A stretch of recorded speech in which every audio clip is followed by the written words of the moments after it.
Many a time, a lot of you come to me and start asking that I have been applying in different roles, especially management trainee roles, and still being not being able to even get the call.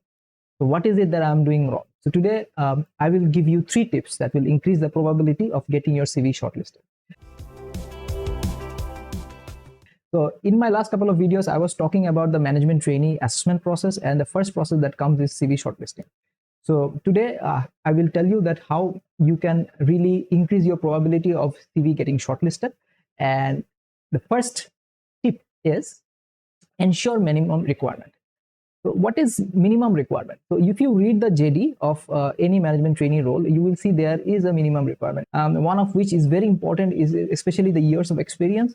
Organizations are looking for fresh graduates with less than 1 year experience. Oftentimes they request for 1 to 2 year experience, but again, it depends on organization to organization. But it's a surprise that often a lot of applicants do not really look at what is the minimum requirement and start applying. So the first thing that we HR professionals we do is we ensure that all the applicants that are being selected for the next round is within the minimum requirement range. So ensuring minimum requirement is the key here. My next tip will also help you to do it better. What my next tip is input rightly. So what input rightly means? You are applying through some sort of system. What happens is that in that system, most of the applicants fill up the data right. There are applicants who do not fill up the data right. Even though they are valid applicants, their applications usually gets rejected because their data was not inputted rightly. So this is very important. So the first thing that you have to notice is that, whether you are filling up the mandatory fields, like numeric fields should be filled up with numeric data, text field should be filled up with text data. This is very important. Now, another thing is don't use shortcuts. Oftentimes, we always see that people are using university names as shortcuts. If you are from the same country, applying in the same countries, MNCs, you feel that, my university is very well known, everyone knows it, so why not just put the shortcut name? Please don't do it, because oftentimes we HR professionals, what we do is we are getting the data on a CSV format, on an Excel format, or we are directly cutting the data from the system itself.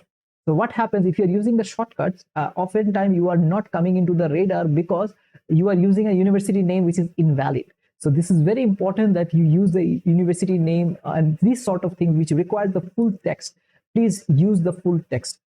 Then a lot of you apply through LinkedIn Easy Apply, and I'm sure it's very helpful. I'm sure it's required because it saves time. Why not using it? It's surprising that a lot of applicants, for some reason, do not have their LinkedIn profile updated. So if your LinkedIn profile is not updated, it's very difficult for us to salvage the data from there and choose you rightly. So it's very important that you ensure that your LinkedIn profile is updated if you are doing the Easy Apply, using the Easy Apply mode. Now the pro tip. I'm sure you have noticed that out of this 2 tips that I have already given you, CV is not mentioned. The reason why is, in MNCs, most of the MNCs have very robust systems, and what in the back end we usually do is we filter through the system itself. So if we filter through the system, we do the initial filtering through the system because there are thousands and thousands of CVs that we have to go through otherwise. So we do the initial filtering through the system first, and then we minimize it to a manageable level, and then we start looking at the CVs. Now, third tip is make your CV differentiated. It's a no-brainer, but again, when I say that differentiated CV, it doesn't mean that make a rainbow, right? So it's not a creative competition. It is about making your CV come through, like what exactly you can do.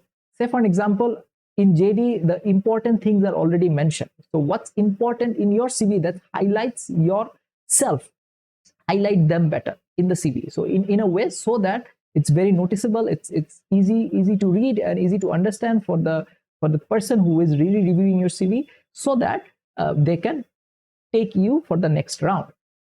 Also, keep it professional. What does keep it professional mean?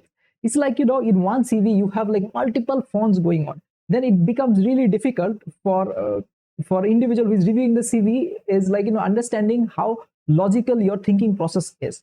So don't use multiple type of fonts. Use one font. It can be different size.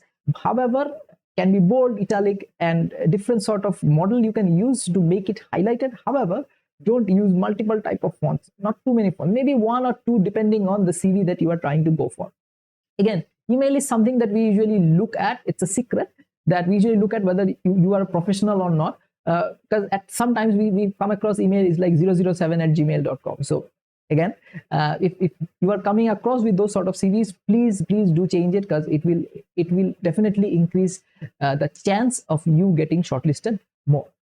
Now, finally, I would like to end it with a pro tip that don't use the same template as your friend.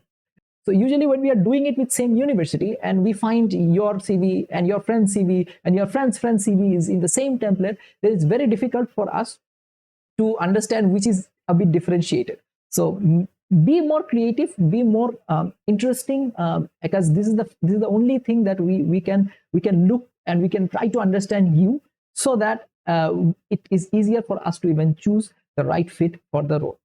So that is it. So if you find this video helpful, please do like it, share it, and of course subscribe to our channel, and please do leave a comment if you have more questions. We will try to answer it in our upcoming videos. Thank you. Have a good day.